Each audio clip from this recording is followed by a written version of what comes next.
നിയമസഭയെ എന്നും പൊട്ടിച്ചിരിപ്പിച്ച വ്യക്തിയാണ് പി കെ ബഷീർ. പ്രതിപക്ഷത്തിരുന്നപ്പോൾ പി കെ ബഷീറിന്റെ നർമ്മത്തിൽ കലർന്ന വിമർശനങ്ങളുടെ ചൂട് ഏറ്റുവാങ്ങിയവരാണ് LDF മന്ത്രിമാരും MLA മാരും. അന്ന് പിണറായി വിജയൻ നടത്തിയ നവകേരള യാത്രയെ കണക്കിന് പരിഹസിച്ച് ബഷീർ സഭയിൽ നടത്തിയ പ്രസംഗം ചരിത്രത്തിന്റെ ഭാഗമാണ്. നവകേരള യാത്ര എന്ന പ്രഹസന പരിപാടിയെ അന്ന് വെറും 5 മിനിറ്റ് കൊണ്ടാണ് പി കെ ബഷീർ പൊളിച്ചടുക്കിയത്. അതേ ബഷീർ എന്ന ഭരണപക്ഷത്താണ്. സംസ്ഥാനത്തെ പൊതുമരാമത്തിന്റെ ചുമതലയുണ്ട് ബഷീർ സാഹിബിന്. എന്നാൽ ആ നാവിൽ നിന്ന് വരുന്ന വിമർശനങ്ങൾ അല്പം പോലും മയപ്പെട്ടിട്ടില്ല എന്നതാണ് വാസ്തവം. കഴിഞ്ഞ മണിക്കൂറിലും നിയമസഭയെ പൊട്ടിച്ചിരിപ്പിക്കുന്നുണ്ട് പി കെ ബഷീർ. എറണാകുളം നഗരത്തിലെ തമ്മനം പുല്ലേപ്പടി റോഡ് വികസനവുമായി ബന്ധപ്പെട്ട ചോദ്യം ഉന്നയിച്ച് ആദ്യം എണീറ്റത് TJ വിനോദ് MLA ആണ്. നഗരത്തിലെ ഏറ്റവും പ്രധാനപ്പെട്ട റോഡുകളിലൊന്നായ തമ്മനം പുല്ലേപ്പടി റോഡിന്റെ ശോചനീയാവസ്ഥ പരിഗണിക്കണമെന്നാണ് MLA TJ വിനോദ് ആവശ്യപ്പെട്ടത്. വിഷയത്തിൽ അടിയന്തരമായ ഇടപെടൽ നടത്തുമെന്ന് ഉറപ്പു നൽകിയ പി കെ ബഷീർ അതിൽ സ്വീകരിച്ച നടപടിക്രമങ്ങൾ വിശദീകരിച്ചു. സ്ഥലം ഏറ്റെടുക്കുന്നതിനും റോഡ് നിർമ്മിക്കുന്നതിനും 100 കോടി രൂപ അനുവദിച്ചിട്ടുണ്ടെന്നും എത്രയും വേഗം റോഡിന്റെ പുനർനിർമ്മാണം പൂർത്തിയാക്കുമെന്നും ബഷീർ അറിയിച്ചു. അതിനിടയിൽ കയറിയാണ് പ്രതിപക്ഷത്ത് നിന്നാരോ താണവിലയിലെ പ്രശ്നം ചൂണ്ടിക്കാണിച്ച് പ്രസംഗത്തിനിടയിൽ ഇടപെട്ടത്. തന്റെ പ്രസംഗം തടസ്സപ്പെടുത്തിയതിന് നീരസം മറച്ചുവെച്ചില്ല പി കെ ബഷീർ. താണവിലയൊന്നുമല്ല ഇവിടെ പ്രശ്നമെന്നും നിലവിലെ പ്രശ്നം റോഡിന്റെ വികസനമാണെന്നും പറഞ്ഞ ബഷീർ താണവില തനിക്ക് പിന്നെ പറഞ്ഞു തരാമെന്നും തിരിച്ചടിച്ചു. ആ ദൃശ്യങ്ങളിലേക്ക്. സാർ, ഇപ്പോ 212 വ്യക്തികൾ 500 വ്യക്തികളിലായി 212 വ്യത്യസ്ത സർവേ നമ്പറുകളിലായി 3.65 ഹെക്ടർ സ്ഥലമാണ് ഇനി ഏറ്റെടുക്കാനുള്ളത്. സാർ, KRFP ഇതിൻ്റെ ബൗണ്ടറി ഫിക്സ് ചെയ്ത് 2 സൈഡിലും കല്ലിട്ട് പോയിട്ടുണ്ട്. പക്ഷേ ഇതുമായി ബന്ധപ്പെട്ടുള്ള തുടർ നടപടികൾ ഇപ്പോൾ സ്വീകരിക്കാൻ കഴിഞ്ഞിട്ടില്ല.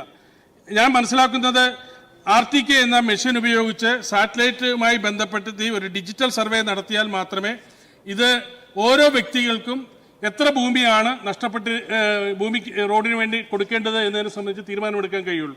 അപ്പം അതുമായി ബന്ധപ്പെട്ട് ബഹുമാനപ്പെട്ട ജില്ലാ കളക്ടർ 5 സർവേയർമാരെയും ഒരു ഡ്രാഫ്റ്റ്മാനെയും നിയമിക്കാൻ ഉത്തരവിട്ടിട്ടുള്ളതാണ്. പക്ഷേ അതിനുള്ള ആളുകളെ എൻഗേജ് ചെയ്യാൻ ബന്ധപ്പെട്ട റവന്യൂ വകുപ്പിന് കഴിയാത്തത് മൂലം ആ പ്രവൃത്തി അങ്ങനെ നിൽക്കുകയാണ്. സാർ, ദീർഘകാലമായി ജനങ്ങളുടെ ഒരു ആവശ്യമാണ് ഈ പ്രവൃത്തി. അതുമായി ബന്ധപ്പെട്ട് സർവേ നടപടികൾ പൂർത്തീകരിക്കാത്തത് മൂലം BVRും അതുപോലെ തന്നെ DVSും ഉണ്ടാക്കാൻ കഴിഞ്ഞിട്ടില്ല. അത് ഉണ്ടാക്കിയാൽ മാത്രമേ ഓരോ വ്യക്തികളുടെയും എത്ര ഭൂമിയാണ് എന്നതിനെ സംബന്ധിച്ച് നടപടികൾ പൂർത്തീകരിക്കാൻ കഴിയൂ.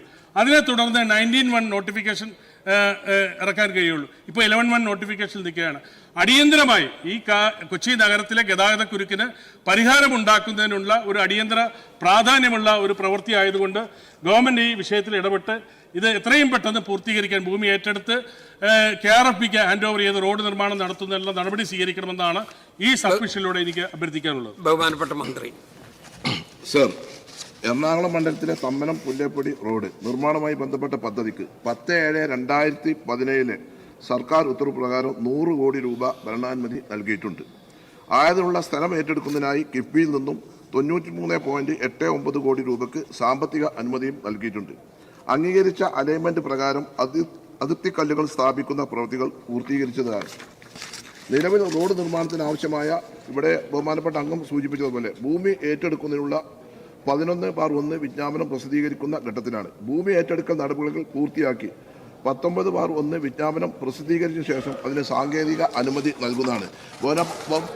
ബഹുമാനപ്പെട്ട അംഗം എന്ത് താറിന്റെ വില ഇപ്പൊ വിഷയം ഇതാണ്. താറിന്റെ വില വേറെ അറിഞ്ഞത് കേട്ടോ. ഞാനൊരു മന്ത്രിയായ ആളല്ലേ നിങ്ങൾ. സർ, ഇദ്ദേഹം പറഞ്ഞ മാതിരി ബഹുമാനപ്പെട്ട ജില്ലാ കളക്ടറുമായി ബന്ധപ്പെട്ട് റവന്യൂ സ്റ്റാഫിനെ, സർവേയർമാരെ ലഭ്യമാക്കുന്നതിനുള്ള അടിയന്തര നടപടി സ്വീകരിച്ച് എത്രയും വേഗം അതിൻ്റെ ഭൂമി ഏറ്റെടുക്കുന്ന നടപടി പൂർത്തീകരിച്ച് അതിന് കഴിഞ്ഞതിന് ശേഷം ടെക്നിക്കൽ സാങ്ഷൻ കൊടുക്കുന്നതാണ്.